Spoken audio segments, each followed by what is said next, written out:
বসে হলো আফগানিস্তান, এরপর হলো আপনার উজবেকিস্তান, এরপর হলো কাজাখস্তান, এরপর হলো ইস্ট কাজাখ, এরপর হলো ওয়েস্ট কাজাখ, এরপরে হলো মঙ্গোলি, এর এই পাশে হলো চায়না, এর এ পাশে হলো তিব্বত, এর এ পাশে হলো জম্মু কাশ্মীর, এর মাঝে আবার হলো কাশগর, মাঝখানে হলো আপনার পূর্ব তুর্কিস্তান।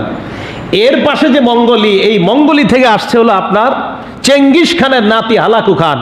সে 1258 খ্রিস্টাব্দে ইরাকে গিয়ে হামলা করে। এই হামলার মাধ্যমে আব্বাসি শাসন ব্যবস্থার পতন ঘটে। তাহলে আব্বাসি শাসন ব্যবস্থার পতন যার হাতে ঘটে তার নাম হালাকু খান। হালাকু খানের ইতিহাসে আমরা যাব না, শুধু এটুকু মনে রাখবো। আমি আপনাদেরকে হালাকু খানের লম্বা মোটামুটি আলোচনা করেছিলাম। খেলাফত ধ্বংসের 2টা পর্বে আমার আলোচনা আছে, সেখানে হালাকু খানের কিছু আলোচনা এসেছিল। যাই হোক, তো বলতেছিলাম 1258-তে আপনার পতন হয় আব্বাসি শাসন ব্যবস্থা। আব্বাসি শাসন ব্যবস্থার রাজধানী ছিল 2টা। প্রথমে ছিল হাশিমি, এরপরে হলো বাগদাদ। সিরিয়ার রাজধানী ছিল দামেস্ক, যেটা ছিল উমাইয়াদের শাসন ব্যবস্থা। এই জন্য ইসলামের ইতিহাসের সাথে ইরাক, সিরিয়া, শাম, জর্দান, লেবানন, ফিলিস্তিন এইগুলা অঙ্গাঙ্গিভাবে খুব জড়িত। ইতিহাসগুলা মুসলমানদের জানা খুবই জরুরি। কেউ নবীজি সাল্লাল্লাহু আলাইহি সাল্লামের হাদিস থেকে বোঝা যায় শের জামানায় এই অঞ্চলগুলা খুব আলোচনায় আসবে। কথা কি বুঝে আসছে? তাহলে এই জায়গায় আমরা দেখলাম আব্বাসীয়দের রাজধানী ছিল কোনটা? আব্বাসীয়দের না বাগদাদ, বাগদাদ। আর উমাইয়াদের রাজধানী ছিল দামেস্ক। উমাইয়াদের রাজধানী ছিল দামেস্ক, আব্বাসীদের রাজধানী হলো আপনার বাগদাদ। তো নবীজি সাল্লাল্লাহু আলাইহি সাল্লাম এই কথাটাই বুঝাইলেন যে সিরিয়া এবং ইরাকের মাঝখান থেকে দাজ্জালের আবির্ভাব ঘটবে। বিসমিল্লাহ। এরপর রাসূল করিম সাল্লাল্লাহু আলাইহি ওয়াসাল্লামের যে হাদিস 11 নম্বর হাদিস, এই হাদিসের বর্ণনাকারী হযরত মুআবিয়া রাদিয়াল্লাহু তাআলা নবীজি বলেন, লা তাজালু তাইফাতুম মিন উম্মতি কাইমাতুন বিআমরিল্লাহ। আমার উম্মতের একটা দল সর্বদা কাইমাতুন বিআমরিল্লাহ, আল্লাহর হুকুম প্রতিষ্ঠায় তারা অটল থাকবে। দেখেন কি কয়, যাহিরুনা আলান নাস, তারা মানুষের উপর বিজয় লাভ করবে। মুআয ইবনে জাবাল বলেন, এই দল অন্য কেউ নয়, এটা হলো শামের মধ্যে অবস্থানকারী দল। সুবহানাল্লাহ। 12 নম্বর হাদিস, হাদিসের বর্ণনাকারী হযরত জাবির ইবনে আব্দুল্লাহ। আল্লাহর নবী বলেন, লা তাজালু তাইফাতুম মিন উম্মতি ইউকাতিলুনা আলাল হক। আল্লাহর নবী বলেন, আমার উম্মতের একটা দল হকের উপর সর্বদা অটল থেকে লড়াই করবে। লা ইয়াদুররুহুম মান খাযালাহুম। নবী বলেন, তাদের বিরোধিতা যারা করবে, তাদের অপমান করার যারা চেষ্টা করবে। আবার বলছি, আল্লাহর নবী বলেন, তাদেরকে অপমান করার যারা চেষ্টা করবে, লা ইয়াদুররুহুম, তাদের কোনো ক্ষতি করতে পারবে না। আও খালাফাহুম, তাদের বিরোধিতা যারা করবে, এই বিরোধিতাও তাদের কোনো ক্ষতি করতে পারবে না। 1 নম্বর নবী বললেন, এই মুজাহিদ দলকে যারা অপমান করার চেষ্টা করবে অথবা তাদের বিরোধিতা করবে, এই অপমান অথবা বিরোধিতা করা আমার উম্মতের ওই দলবে না। তা হাদিস বিশ্বাস করেন, আপনি হাদিসটা বিশ্বাস করেন। নবীজি বললেন, আমার উম্মতের এক দল সর্বদা হকের উপর অটল থাকবে তারা, আর তাদেরকে যারা অপমান করার চেষ্টা করবে কোনো কাজ হবে না, তাদের যারা বিরোধিতা করবে এতেও কোনো কাজ হবে না, বরং বিরোধীরা অন্য হাদিস দ্বারা প্রমাণ হয় শিরারু আহলিন নাস ফিল আরদ, এরা দুনিয়ার সবচেয়ে নিকৃষ্ট মানুষ হিসেবে পরিগণিত হবে। কথা কি বুঝে আসছে?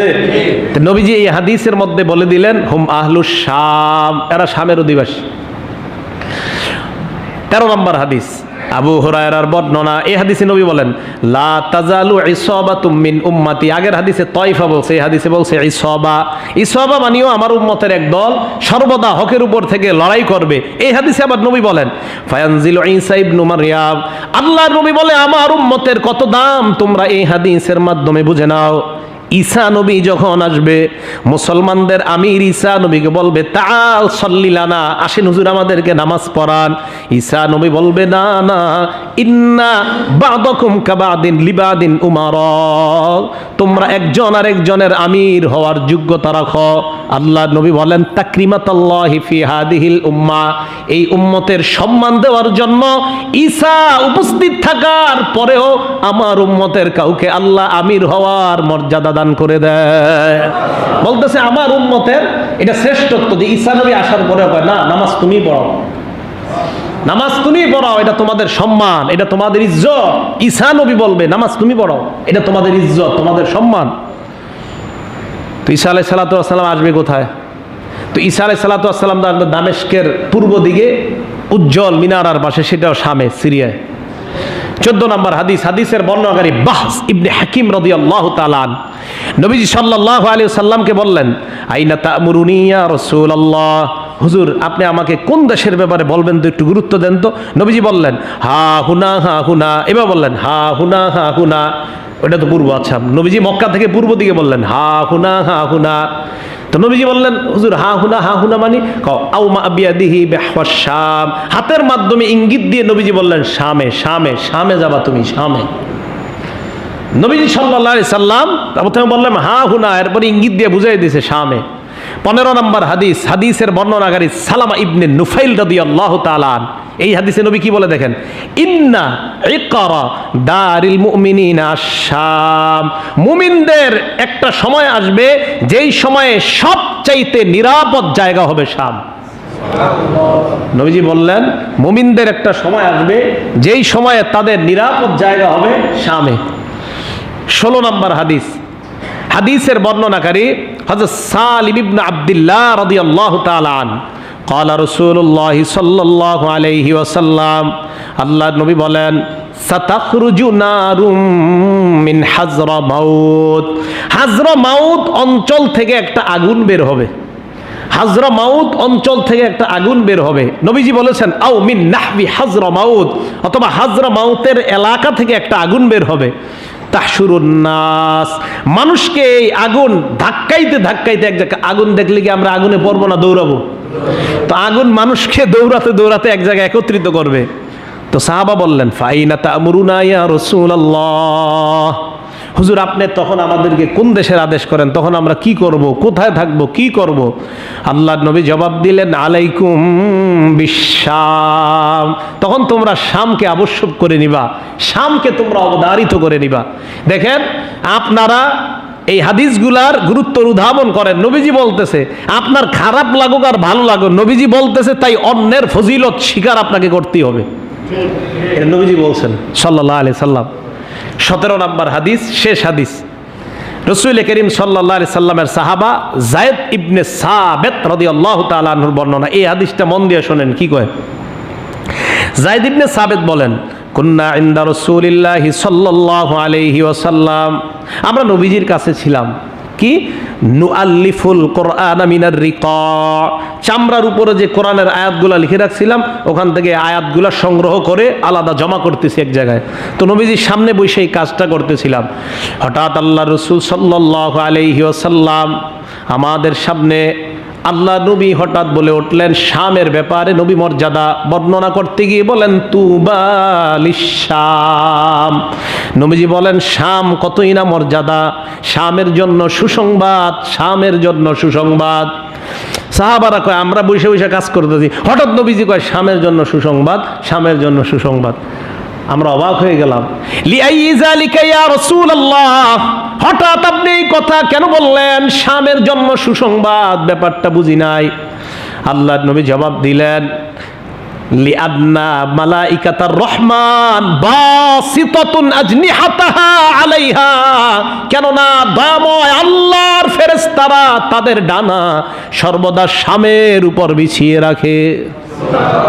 হ্যাঁ, রহমানের ফেরেশতা, এই ফেরেশতারা তাদের ডানা শামের উপরে বিছিয়ে রাখে। এই জন্য নবীজি বললেন তুবা লিশ-শাম, শামের জন্য সুসংবাদ, শামের জন্য সুসংবাদ। কেন? কেননা রহমানের ফেরেশতারা সব সময় তাদের ডানাগুলা বাসিতাতুন আলাইহা, শামের উপরে সব সময় এইভাবে বিছিয়ে রাখে। এই জন্য প্রিয় মুসল্লি ভাইয়ারা 17টা হাদিস, এই হাদিসগুলা প্রত্যেকটা থেকে বর্ণনা থেকে বোঝা যায় নবীজি সাল্লাল্লাহু আলাইহি সাল্লাম শামের আলাদা মর্যাদা বর্ণনা করেছেন। এবং মজার বিষয় হলো এর মধ্যে 10টা হাদিস এমন যে মুসনাদে আহমদের যে হাদিসগুলো, মুসলিম শরীফের হাদিস তো সহি, ওইগুলো তো সহি, মুসনাদে আহমদ সহ আরো তবরানি ইত্যাদি হাদিসগুলাকে বর্তমান যুগে শাম, সিরিয়া এদের যারা বিরোধিতা করতেছে, ফিলিস্তিনের মুজাহিদ বাহিনীদের যারা বিরোধিতা করতেছে, তাদের লিডার, তাদের গুরু নাসিরউদ্দিন আলবানী সব হাদিসকে সহিহ বলছে। কি বলছে? সহিহ বলছে। তো গুরুকে এখানে মানেন না, সেখানে কেন? নাভির উপরে হাত আর নিচে দিয়ে গুরু মানে, আর যেখানে জিহাদের কথা আসছে সেখানে গুরুকে মানতে চায় না। ঘটনা কি? এই জন্য আমি আপনাদেরকে বলছি, এই হাদিস সবাই বলবেন আপনাদেরকে। তাই মেহেরবানি করে হাদিসগুলার গুরুত্ব যেন আমরা অনুধাবন করতে পারি, আল্লাহ আমাদেরকে তৌফিক দান করেন। শাম, সিরিয়া, ফিলিস্তিন, এগুলো আপনারা যদি পারেন ইতিহাসগুলো পড়ার চেষ্টা করবেন। ঘরের মধ্যে মোবাইল, ইউটিউব, ফেসবুক না চালায় অন্তত একটু পড়ার চেষ্টা করেন। হ্যাঁ, এগুলো আপনারা একটু পড়ার চেষ্টা করেন। বাংলা বাজারে যান, বই কিনে আনেন, চেপে রাখা ইতিহাস, উমাইয়া শাসন ব্যবস্থা, আব্বাসীয় শাসন ব্যবস্থা, বইগুলো পড়েন। পড়লে ইসলামের অনেক কিছু জানতে পারবেন। এই যে আজকে হঠাৎ একটা শব্দ বললাম যে বাইতুল হিকমা প্রতিষ্ঠা করেছে খলিফা মামুন। বাইতুল হিকমাটা কি? এটার বর্ণনা দিলে আপনাদের এইভাবে চোখ উপরে উঠবে, সুবহানাল্লাহ। বাইতুল হিকমা এমন জিনিস, বাইতুল হিকমা এটা হলো জ্ঞান বিজ্ঞানের ঘর। তো জ্ঞান বিজ্ঞানের ঘর মানে অঙ্ক বলেন, বায়োলজি বলেন, ফিজিক্স, কেমিস্ট্রি, যা বলেন, যত কিছু বলেন, সব কিছুর গবেষণা আমরা বিভিন্ন জনকে বলি এই বাইতুল হিকমা নিয়ে পড়াশোনা করেন, তখন বুঝতে পারবেন মুসলমানদের অবদান সারা দুনিয়াতে শিক্ষার ক্ষেত্রে কতটা বেশি। এই জন্য আমরা ফিলিস্তিন, শাম, সিরিয়া, দামেস্ক, ইরাক, বাগদাদ, এই অঞ্চলগুলোর ইতিহাসগুলো যেন আমরা জানতে পারি। পাশাপাশি পূর্ব তুর্কিস্তানের কথা বললাম, এগুলাও জানা দরকার। কাজাখের কথা, কাশগরের কথা, মঙ্গোলীয়দের কথা, চায়নাদের কথা, এরপর চায়না প্রপারের কথা, এগুলো আমাদের জানা দরকার ইতিহাসগুলা। এই ইতিহাসগুলো পড়তে গেলে আপনি উইঘুর মুসলমানদের ইতিহাস জানতে পারবেন। আল্লাহ পাক রব্বুল আলামিন আমাদের সকলকে ইসলামের ইতিহাস, ঐতিহ্য জেনে যেন আমরা আমাদের নিজেদেরকে চিনতে পারি, মুসলমান পরিচয়টা যেন আমরা বুঝতে পারি যে আমরা কোন মুসলমান, সেই পরিচয় জেনে শেষ যুগের জন্য ইমাম মাহদির দলে অংশগ্রহণের জন্য আমরা আমাদের উত্তরাধিকারী যারা আসবে তাদেরকে যেন প্রস্তুত করে দুনিয়া থেকে যেতে পারি। আল্লাহ আমাদেরকে তৌফিক দান করেন। আমিন ওয়া আখিরু দাওয়ানা আনিল হামদুলিল্লাহি রাব্বিল আলামিন।